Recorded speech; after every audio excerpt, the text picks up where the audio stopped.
Good morning students, class 9 online revision video number 4। Date आज है 29 सितंबर। Lesson second है आपका क्षितिज पद्मिका। इससे पहले जो लास्ट वीडियो हमने इसकी सवैया रस खान द्वारा रचित आपको पहले पैराग्राफ का अर्थ आपको समझा दिया था, सेकेंड भी शायद समझा दिया था, थर्ड है आपका कि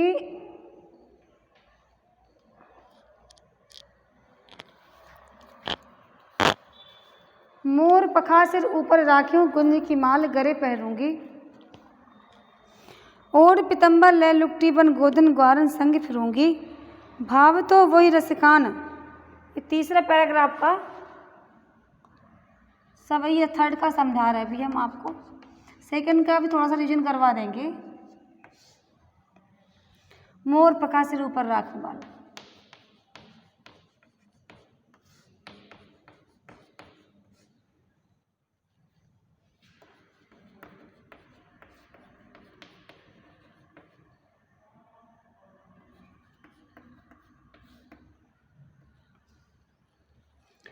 मोर पखा सिर ऊपर राखियों गुंज की माल गरे पहरूंगी, ओढ़ पितंबर ले लुकटी बन गोधन ग्वारन संग फिरूंगी, भाप तो बोही मेरो रसखान सो तेरे का सब स्वांग फिरूंगी, या मुरली मुरलीधर की अधरान धरी अधरान धरूंगी। वर्ड मीनिंग्स देखिए, पहले समझिए। मोर पखा, पखा मीन्स पंख, मोर माने मोर से बना हुआ। तो मोर पखा का तात्पर्य है मोर के पंखों से बना मुकुट। गुंज होती है गुंची, एक पौधे पर उगने वाला विशेष प्रकार का दाना होता है, गुंची की माला, गुंची। गरे मीन्स गले में, पीतम्बर माने पीला वस्त्र, लकटी मीन्स राठी, और गोधन माने गायें, और ग्वारन मीन्स ग्वाल, भाव तो मीन्स आपको, स्वांग मीन्स रूप, वेश धारण करना, मुरलीधर यहाँ श्री कृष्ण, यहाँ मुरली मुरलीधर, मुरली को धारण करने वाले अर्थात श्री कृष्ण। अधरान मीन्स होता है ओठों पर, और धरूंगी मीन्स रखूंगी। किसके से प्रेम करने वाली, अनुराग करने वाली एक गोपी दूसरी गोपी से कहती है, मोर पखा सिर ऊपर राखी गुंज की माल गले पहरूंगी, कि हे सखी, मैं कन्हैया की तरह, मैं श्री कृष्ण की तरह अपने सिर पर मोर के पंखों से बना मुकुट सिर पे धारण कर लूंगी, और गले में उन्हीं के समान गुंजों की माला भी पहन लूंगी। और इसके बाद भाव तो वही रसखान सो तेरे कहे सब स्वांग करूंगी। कृष्ण का ओढ़ पितंबर ले लुकटी, मैं उन्हीं के समान पीला वस्त्र ओढ़ करके, हाथों में लाठी लेकर के, गायों के साथ, गायों और ग्वालों वालों के साथ जंगल जंगल में फिरूंगी में घूमूंगी। और इसके बाद है कि भाव तो वही मेरे रसखान सो तेरे कहे सब स्वांग करूंगी। वह रस की खान अर्थात श्री कृष्ण। रस की खान कौन? श्री कृष्ण। ये रसखान कवि का नाम है, लेकिन यहाँ रसखान का मतलब श्री कृष्ण है। रस की खान अर्थात श्री कृष्ण को जो कुछ भी अच्छा लगता है, भव तो वो ही मेरे रसखान, जो श्री कृष्ण को के मन को अच्छा लगता है, रस की खान श्री कृष्ण के मन को जो अच्छा लगता है, मैं वही सारे स्वांग करूँगी, अर्थात मैं वही सारे वेश धारण करूँगी। लेकिन क्या नहीं करूँगी? या मुरलीधर की अधरान धरी अधरान धरूँगी। लेकिन श्री कृष्ण जो अपने ओठों पर हमेशा, मुरलीधर था श्री कृष्ण जो अपने ओठों के ऊपर हमेशा मुरली को धारण करते रहते हैं, धारण करते हैं, उस मुरली को मैं अपने ओठों पर कभी नहीं धरूंगी। या मुरलीधर की अधरान धरी अधरान धरूंगी। गोपी कहती है कि श्री कृष्ण के ओठों पर रखी हुई, श्री कृष्ण के ओठों पर सदा विद्यमान रहने वाली उस मुरली को किसी भी हालत में, किसी भी दशा में मैं अपने ओठों पर धारण नहीं करूंगी। इसी मुरली की वजह से आज मेरे प्रभु, मेरे प्रीतम, मेरे श्री कृष्ण मुझसे दूर हैं। क्योंकि जब भगवान श्री कृष्ण मुरली बजाते हैं तो पूरे टेढ़े हो जाते हैं, त्रिभंग हो जाते हैं। कहने का मतलब है कि मुरली ने अपने बस में श्री कृष्ण को किया हुआ है। तो गोपियाँ मुरली को अपने सौतन के रूप में मानती हैं, उनसे ईर्ष्या करती हैं। तो इसमें ये उलाहना दिया है एक सखी ने अपने दूसरी सखी को, मैं सारे काम करूँगी, सारे स्वांग करूँगी जो श्री कृष्ण करते, लेकिन मैं मुरली को धारण नहीं करूँगी ओंठों पर। क्यों? क्योंकि वो उनसे ईर्ष्या करती है उससे। अब क्वेश्चन है जैसे कि मुरलीधर किसे कहा गया है? श्री कृष्ण को, गोविंद को, मनमोहन को, या ये सभी? कि मुरलीधर किसे कहा गया है? क्वेश्चन है आपका।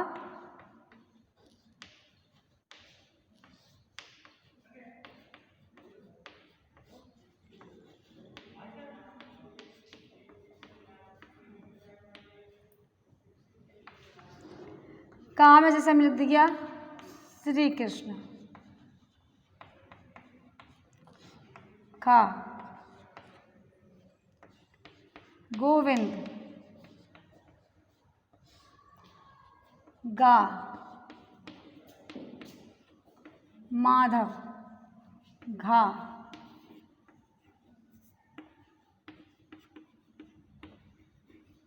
ये सभी।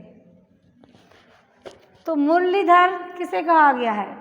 श्री कृष्ण को, गोविंद को, माधव को, या इन सभी को?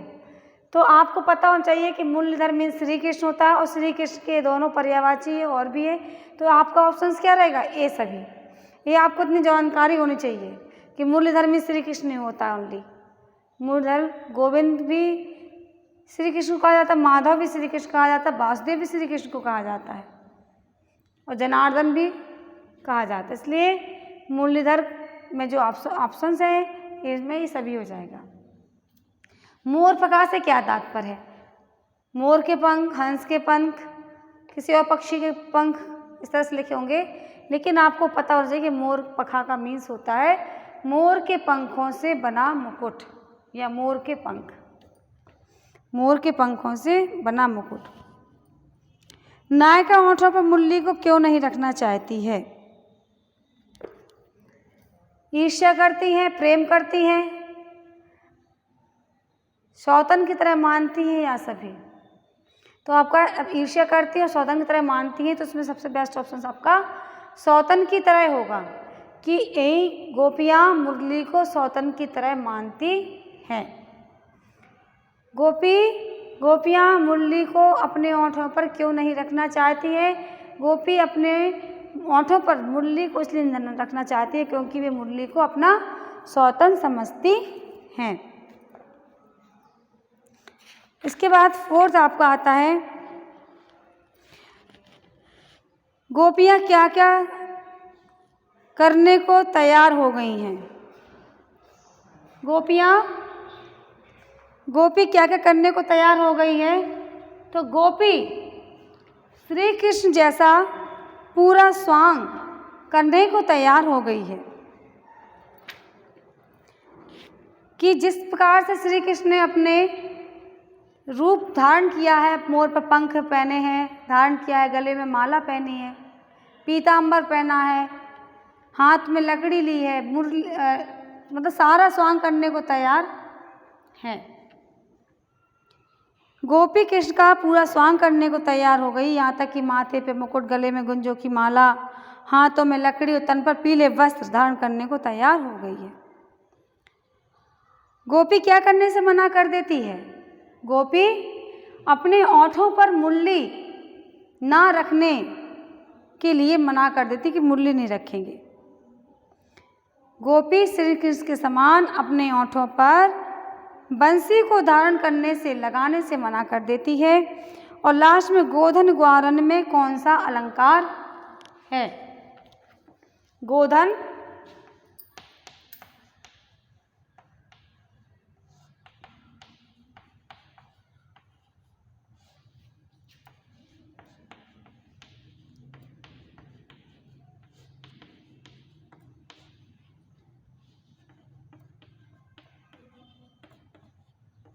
कौन सा अलंकार है? देखिए, आपको ये हम कई बार समझा चुके हैं कि जब एक ही वर्ड एक से अधिक बार आता है, उसकी आवृत्ति होती है, बार बार आता है, तो वहाँ पे आपका अनुप्रास अलंकार होता है। तो गोधन ग्वारन में आपका कौन सा अलंकार है? तो गोधन ग्वारन में आपको अनुप्रास अलंकार। यदि आपको चीज़ कन्फर्म होती है, पता होता है, तो आपको ये नहीं करना पड़ेगा इस 4 ऑप्शन में से कौन सा ऑप्शन सही है। आपको जो ऑप्शन सही होता है वो आपके दिमाग में सबसे पहले आ जाता है,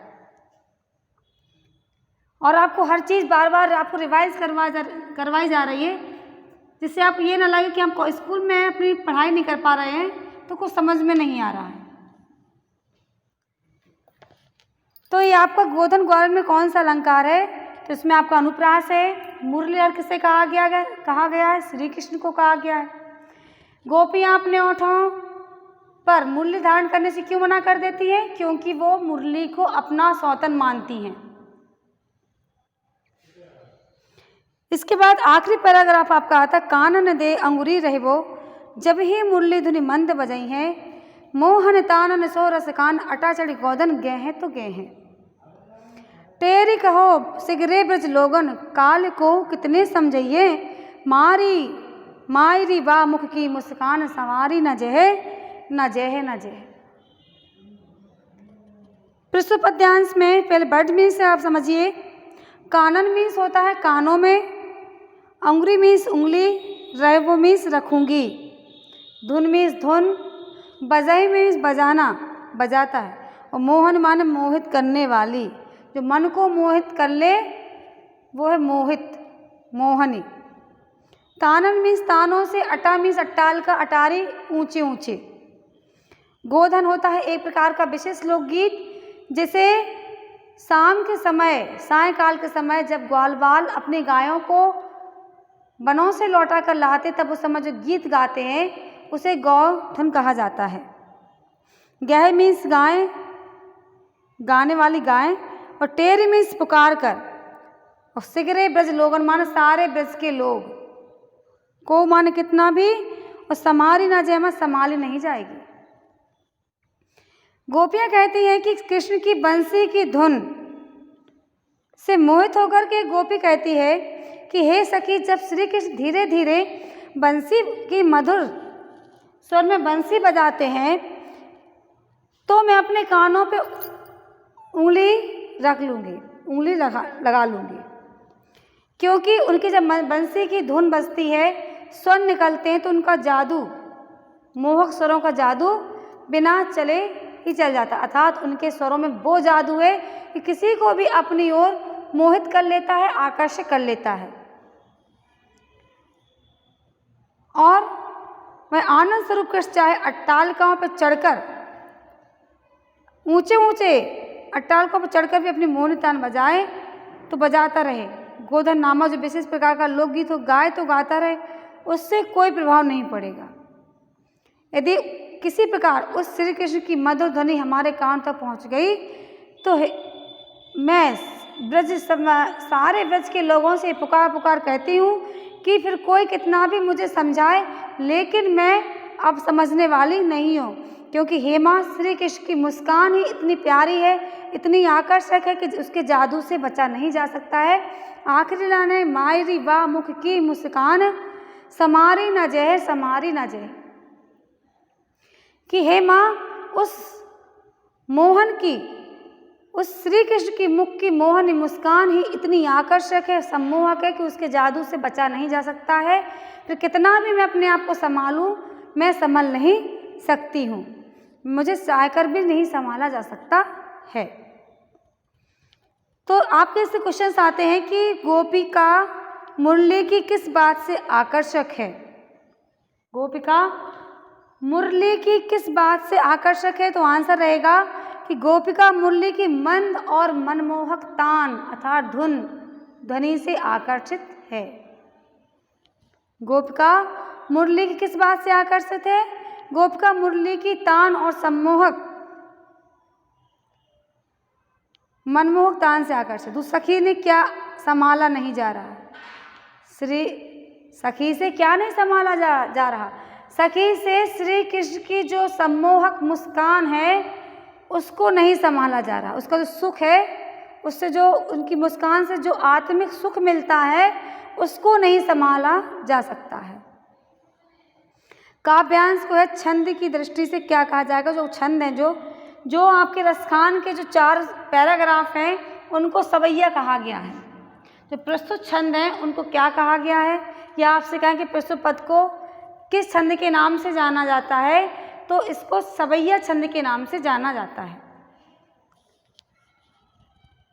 और श्री कृष्ण में डूबी गोपिका किसके समझाने पर भी लोक लाज नहीं समझती है, तो गोपिका सारे ब्रज के लोगों के समझाने पर भी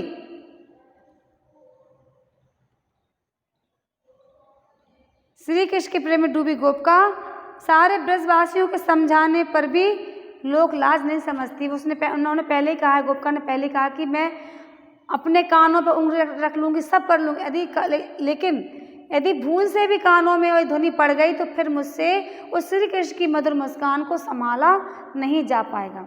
तो सारे ब्रज के लोगों के द्वारा समझाने पर भी लोक लाज को नहीं संभाल सकती है। तो स्टूडेंट्स, जो आपके रसखान द्वारा रचित सवैया थे, चारों सवैयों का जो रिवीजन था वो कंप्लीट हो चुका है। आप अपनी पढ़ाई को कंटिन्यू रखिए, जारी रखिए और बहुत मन लगाकर ध्यानपूर्वक पढ़िए, जिससे आपके एग्ज़ाम में अच्छे गुड मार्क्स आएँ। Thank you very much. Have a nice day.